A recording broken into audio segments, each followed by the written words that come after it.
మరి ఆయన అంటాడు 14 ఏళ్ళు ముఖ్యమంత్రిగా నేను పరిపాలన చేసినా నాకు ఎంతో ఎక్స్పీరియన్స్ ఉందని చెప్పి. ఎందుకుందా అధ్యక్ష ఎక్స్పీరియన్స్ ఎవరికి అర్థం కాదు. కొట్టుకునేదానికి తప్ప ఎందుకు సరిపోదు.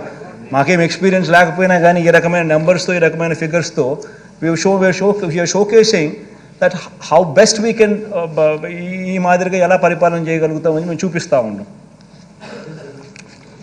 అధ్యక్ష నిజాలు ఇలా ఉంటే అధ్యక్ష మన ప్రభుత్వం మీరు గమనించినట్టయితే అధ్యక్ష ఆ 5 సంవత్సరాల పీరియడ్లో మన ప్రభుత్వం 2,91,000 కోట్లు మనం అప్పు చేస్తే ఈ 2,91,000 కోట్ల అప్పును వాడు 13 లక్షల కోట్లు అంటాడు, వాడు 10 లక్షల కోట్లు అంటాడు. ఇష్టం వాళ్ళ ఇష్టం ఏదైతే దాన్ని చెప్పుకుంటూ పోతా ఉన్నాడు అధ్యక్ష. అధ్యక్ష ఈ 14 ఏళ్ళు సీఎంగా అధ్యక్ష తాను చేసింది ఏమిటనంటే అధ్యక్ష చంద్రబాబు నాయుడు గారు సీఎంగా 14 సంవత్సరాలు ఉన్నా కూడా తాను చేసింది ఏమిటి అధ్యక్ష కుటుంబాలకు ఏమీ చేయలేదు. ఏ ఒక్క కుటుంబానికి కూడా పలాని మంచి తాను చేయగలిగినాడు, పలాని మంచి తాను చేసినాడు అని ఎక్కడా కూడా చెప్పుకునే పరిస్థితి లేదు అధ్యక్ష. అధ్యక్ష నేను ఈ మధ్యకాలంలోనే నా లాస్ట్ 2 స్పీచ్లలో కూడా చెప్తా ఉన్నా.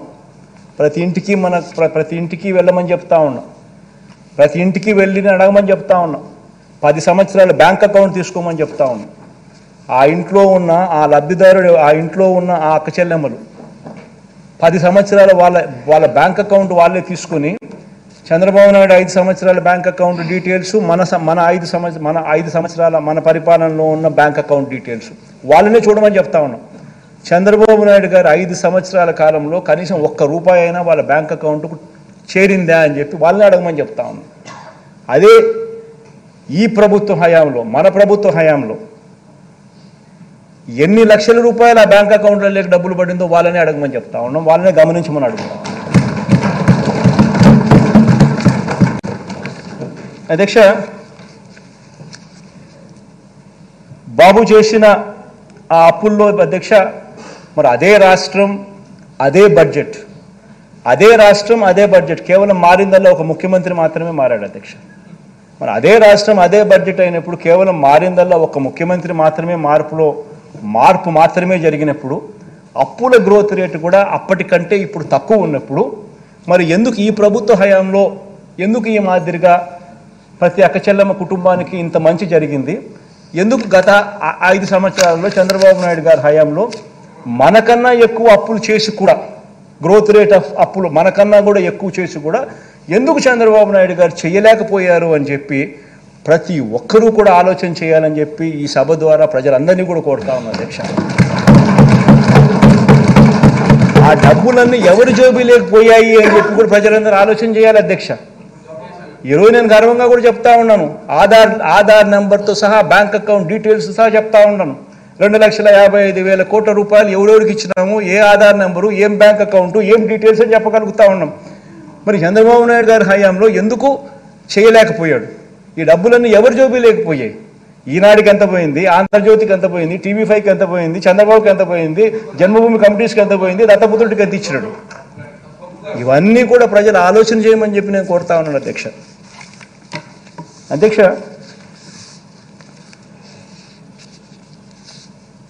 మనం చేయని అప్పును మనం చేసినట్టుగా, తాను చేయని అభివృద్ధిని తానే చేసినట్టుగా మాట్లాడడం నిజంగా ఎంత మటుకు ధర్మం అని చెప్పి కూడా ఈ సందర్భంగా ఈ సభ ద్వారా నేను అడుగుతాను అధ్యక్ష.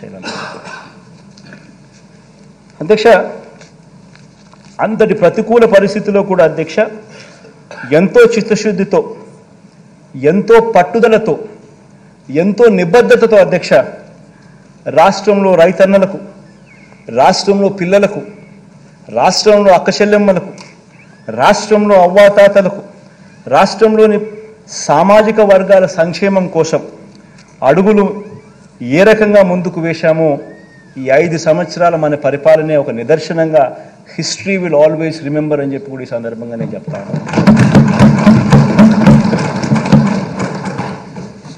అధ్యక్ష. ఇవన్నీ నిజాలే అయిన అధ్యక్ష, ఇవన్నీ కూడా నిజాలే అయిన అధ్యక్ష.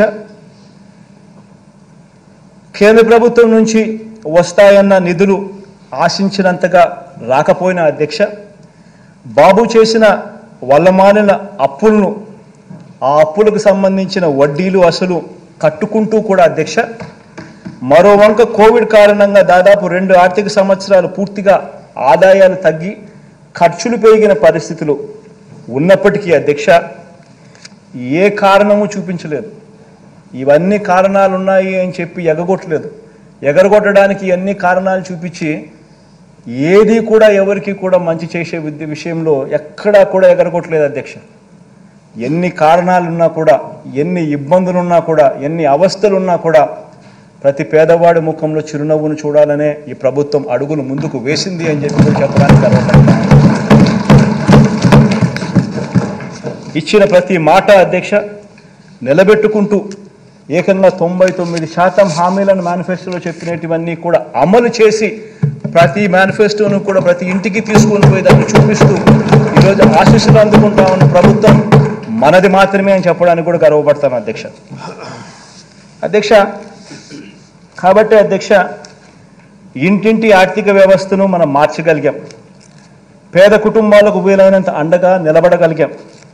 పేదలకు అందించే ప్రతి రూపాయిని కూడా అధ్యక్ష వారి తలరాతను మార్చే విధంగా, వారి భవిష్యత్తును మార్చే విధంగా, వారి పిల్లలు పేదరికం నుంచి బయటకు వచ్చే విధంగా ప్రతి రూపాయిని కూడా అధ్యక్ష బాధ్యతతో ఖర్చు పెడుతూ, బాధ్యతతో వాళ్ళకి ఇస్తూ హ్యూమన్ క్యాపిటల్ను మీద పెట్టుబడిగా పెడతా వచ్చినాం అధ్యక్ష.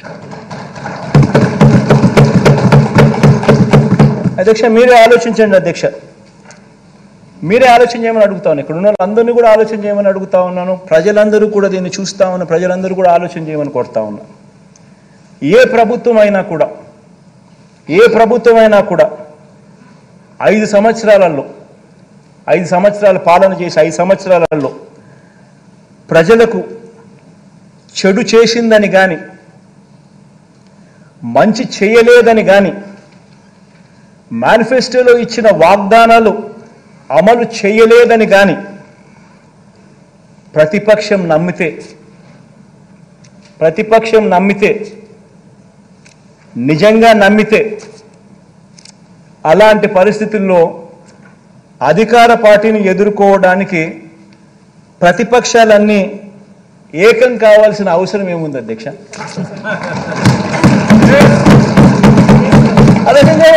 అధ్యక్ష నేను ఏకం కావాల్సిన అవసరం ఏముంది అధ్యక్ష? ఎట్టాగో గాలికి ఎగిరిపోతారు. ఏకం కావాల్సిన అవసరం ఏముంది అధ్యక్ష? ఇంతేనా అధ్యక్ష?